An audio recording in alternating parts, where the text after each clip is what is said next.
Good morning, everybody. I'm very much looking forward to my chat today. I've got a lot of questions and we've got a lot of topics to discover and chat about today. But I'm here talking to Chris Palmer, who's the development coach at the 16 Plus Football and Education Academy scheme based at the Borderville Football Club at Stamford in partnership with New College Stamford. So good morning, Chris. I hope that was the right introduction for you then. I got it all right. That was perfect. Essentially, it's an education and a football course that you run for 16 plus years old. My kind of question to you today, and we'll get to that in a minute, is really I'm interested to know how you keep sporty teens motivated during isolation, which I think is a question that lots of people have got right now. But before we get to that, just give me a bit of background, if you wouldn't mind, Chris, on the Academy and the programme, a little bit about you as well, and how you got to being where you are today. Okay, so obviously I was born down in London. I was into sport. My family, very sporty background. I got a sports scholarship to my secondary school, Aldenham School in Watford. Managed to play for Watford's youth team right through to the age of under 18. Didn't quite make it in football, which I think everyone's dream is to make it in football when they're in a system. So I decided to go down sort of the route of coaching and physio. So briefly, I went to Stamford University, did my physiotherapy degree there.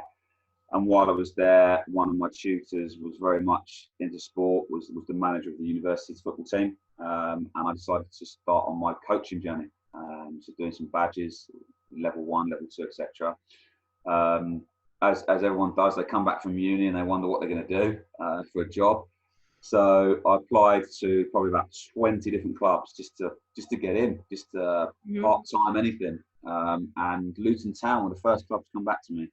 So I spent a few years there, then went to Norwich City. And from there just kicked on really. Every club sort of gave me a chance of different things and to do different courses. And currently I find myself now, obviously I've done a lot of pro clubs, non-league clubs, academies, first team level. So now I find myself at New College Stamford with the Football Academy development scheme and the sports scheme as well. Been there for 4 years now. The course is only 4 years old, so still quite a young course. We have about 43, 44 players on the course, students. So they come on, they finish obviously their college at 16. Yeah. What options do you have? Obviously, you can stay at college or at school and do A levels. You could look to do an apprenticeship. We run a sport course, so it's 50% football, 50% education. Topics they'll cover in education-wise will be anatomy and physiology, fitness training, fitness testing, effects of exercise, lifestyle of a sports athlete, etc. Football side, we train for 2 hours on a Monday, Tuesday and Friday. Our game day is on Wednesday in the College League. We do have friendlies against pro and semi-pro clubs on a Friday as well, so we mix that up a little bit. Fortunate in that we're based at Borderville, so I know most people will know that brand new facility, only 4 years old. We've got AstroTurf pitches, we've got sports centre, we've got the gymnasium. A new development is going on. Hopefully we'll start September, obviously with everything that's going on in the world at the moment. But that will increase us to have analysis suites, etc. So all our games that are recorded, we can break that down. And effectively, it can be either a 2 or 3 year course. So depending on your grades at GCSE, you can either come onto the level 2 and be there for 3 years, or if you get obviously better grades, you can come on level 3 straight away and do the extended programme. What's the next for the kids that have done that, Chris? What can that lead on to for them? Yeah, so one of the big questions we get asked from parents, which I would as well, so I've got two kids myself, would be they love football, they're on this course, but where can it lead to? So one of the big things that we can do is that we have different avenues. So one is obviously if you're a fantastic football player, etc. We have scouts watch our games. You can get picked up by a club and go through their system, and that'd be the ultimate, I think, for any footballer. The second one is getting their education, so it gives you enough UCAS points to go to university. So last year we had two lads that have gone to a university called UCFB, which is based at Wembley Stadium and the Etihad, and we have quite a strong link with them. And they're both studying sports coaching and management courses. Okay. And we've got two lads that have gone to one at Sheffield Hallam and one at Lincoln, and they're both doing sports university courses. We also have a good relationship with Aspire Plus apprenticeship scheme that goes into all the local schools, primary schools in Stamford, Rutland Way, etc., some in Peterborough. So when you finish, obviously the students have like a level 1 coaching badge, a referee's badge as well when they finish their course. So we send some that way, and they start introducing them into schoolwork, PPA time, after school activities, lunchtime. And the other big one we have as well is we have a direct link with Maine University in America. So anybody that's interested in doing an American scholarship program out there, which I know I've had 4 or 5 students I've dealt with in previous clubs that have gone out there and done that, we've got a direct link with them. That's brilliant. So there's quite different avenues to go through. Very exciting. That sounds good. So clearly you're not in the classroom, you're not training on the pitches with your lads and your students there. You've gone virtual. Tell me how the boys are managing. Tell me what you're doing, how you're getting the course and the topics covered, Chris. Yeah, so obviously there's a bit of frustration missing the grass and the astro and the day-to-day coaching aspect. But yeah, we've engaged really well with the students. To be fair, the college, before we actually went on lockdown, the week before, we set up all our Google Hangouts, all our Google Meets online. We went through with the students before they finished, so they knew what they were doing. We set up WhatsApp groups, etc. So we're still delivering our lessons that all the different tutors have. We're still engaging with the students. Obviously, when we set the lessons up, we let the students come on, have 10 minutes to themselves, just to interact with each other, because we don't know if they are outside, or some may not. So we're still delivering all our units. We're still setting challenges, not just for the students, but the families. So, in the back garden, a small space, how many keepy-ups can you do with football? Here's the alphabet. Each letter's got a different meaning. So A could be star jumps, B could be squats, practice doing your name or the football club that you support, or the basketball team that you support, etc. These are kind of transferable little challenges for all age groups, aren't they? I mean, initially was us talking about, your age range of being 16 plus, but if you've got a younger brother or sister in the family and mum and dad are around, everyone can do it, can't they? And it can be a bit of fun, which I think is, like you said earlier, Tim, before we started recording, that's the key, isn't it? Keeping the interest levels there for these kids that are normally the whole time out there active. Yeah, it is, to be fair. I mean, we've got looking at sort of the 16, 17-year-olds. I mean, the challenges we're setting, younger ones, obviously at the football club, we go from under 5s all the way through to first team. So setting the challenges, they're quite easy. You could have your date of birth challenge. So if you're number 2, it could be 15 jump in the air.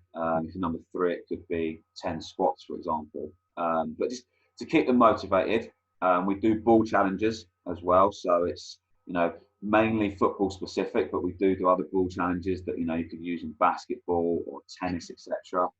Tennis racket, how many times can you keep the ball up by hitting it, but then obviously reversing the tennis racket over, etc. I remember when I was a kid, the biggest thing I had was a ball and a wall. That was it. So everyone's got a wall in their house, not inside but outside. Hopefully everyone's got a ball, whether it be a tennis ball, and either just throwing it at the wall, catching it, kicking it, controlling it, throwing it, different thigh control, chest control, etc. Gets them out, gets them interactive. Things we've set up as well, challenges where mums and dads can get involved. So we've had some videos come through. Probably some we could send to You've Been Framed to make some money of it, because some of them are fantastic. But again, also we have sent information out about obviously diet, nutrition, healthy eating, Yeah, I think that's a huge part of it, isn't it? Because they're learning, that they're doing their coursework still, yet they're still doing physical activities and challenges. That would be a big part of what you would normally cover as part of your coursework. And the hydration aspect, it's been really fantastic weather, hasn't it? So that's another reason. Yeah. I think we're all meant to be dehydrated, aren't we, or something ridiculous? So I think keeping those hydration levels topped up is really key, isn't it? And that's a big factor, I suppose, in keeping them alert and engaged. Oh, definitely, yeah. I mean, as I say, we've sent things out. Obviously, we are conscious at the moment that some people that they may not be having a big financial income with things going on. So we've tried to set things out there where you've got a selection of different, say, salads, vegetables, healthy meats to eat. That is a range of things, so it's not going to cost everybody a fortune. Yeah. Obviously, it's not just them eating healthy; it's the family eating healthy. Combine it with the activities that we're sending out. Combine it with the videos that the staff are doing. There will be a video coming out in the next couple of weeks. All the staff members. We've been allocated 3 letters from the alphabet, so we have to do something that relates to that letter. So that's a little challenge that all the staff are doing that will go out in the next couple of weeks. But again, just basically trying to make sure that the families are coming together now. Positivity, keeping a positive mind, healthy and active. All the information we're sending out so they can read things. Again, we've been... And a slightly different kind of tack for you, I suppose, having someone to talk to, again, these kids are in their rooms a lot. They're on their own, that they might not be, well, they're not interacting, they're not meeting any mates. I guess, have you seen any difference in the pastoral side of your job, Chris? Have you had to change anything? What kind of support network have you got in place now? Yeah, so basically, obviously, what we did was, as all the staff, we obviously have all the different units that we teach, but we've logged everybody onto that unit. So, for example, I'm teaching at the moment like anatomy and physiology. So I've got 2 other lecturers that have come into my classroom on that unit that have taught this before. So the 22 students, we've got 3 of us now they can send information to, they can bounce off of. If they can't get hold of one of us, they've got 2 others to get hold of. I've had students do live WhatsApp videos, links with me. I've had students do Zoom meetings with me. These are, again, we're talking about 16-year-olds here, so they're typically kids that are multitaskers, aren't they? That they're good at, doing their coursework online, submitting things online. They're good at checking things and playing FIFA 1 minute and on to the next thing the next minute. And they're adaptable, aren't they? So they're in that place. I'd never used Zoom before. No. We're in the deep end. Our generation at this, but you've got kids that are really brilliant at communicating with each other and doing that. So I think that must help, I suppose. With it does, yeah, it does. It definitely helps. I mean, as you touched on there, I've got 2 kids of my own. They're only 7 and 5, but they know how to use Zoom now, which I would never have known when I was that age. They know how to use the iPad. They know how to use the mobile phones. And it's obviously things like that where, just educating kids like that. So as I say, obviously we target what we do with the 16 plus, but other little things, my daughters have learned how to use the washing machine, how to use the dishwasher, skills for life, effectively. How to drill a screw into the wall, for example. So not just obviously sticking to what we do, but can we set other challenges where, do you know how to start your lawnmower up and help your mum and dad mow the lawn? Because when you move out of house, if you've got a lawn, you're gonna have to do that. So at the moment is a challenging time, but I think it's a good challenging time because you can get a lot of positivity out of it, and a lot of the students can actually show that they have more skills for life than they would if they were just basically coming into college, doing the lesson and going on the bus and going home. They're actually expressing themselves more now.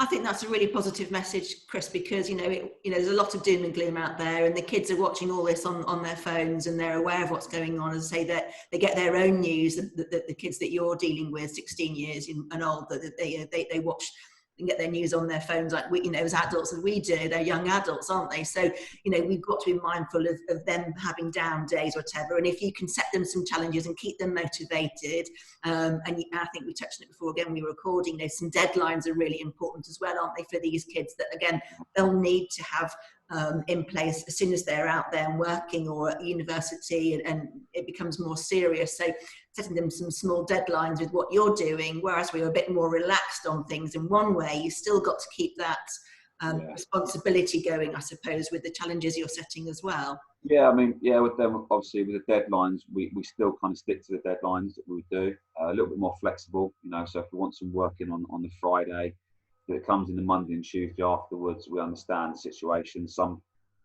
of the students have, which I think is fantastic, have gone and got themselves some part-time jobs as sort of working in the supermarkets to help out, which is brilliant. We have to applaud them for that, because they are out there now helping. But we also have to say to them, obviously, they are still on a course, and the work needs to come in.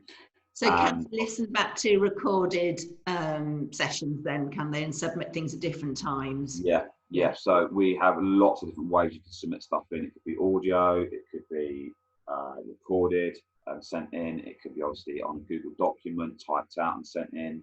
So we have to be just letting them know that obviously some of them, obviously, because they are leaving, some of them.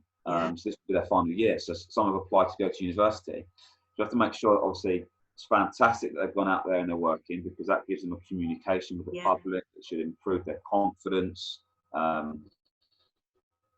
skills for life again, but also make sure that they're still getting their assignments in, because when you go to uni, obviously, you still need to hit those deadlines with assignments. Yeah.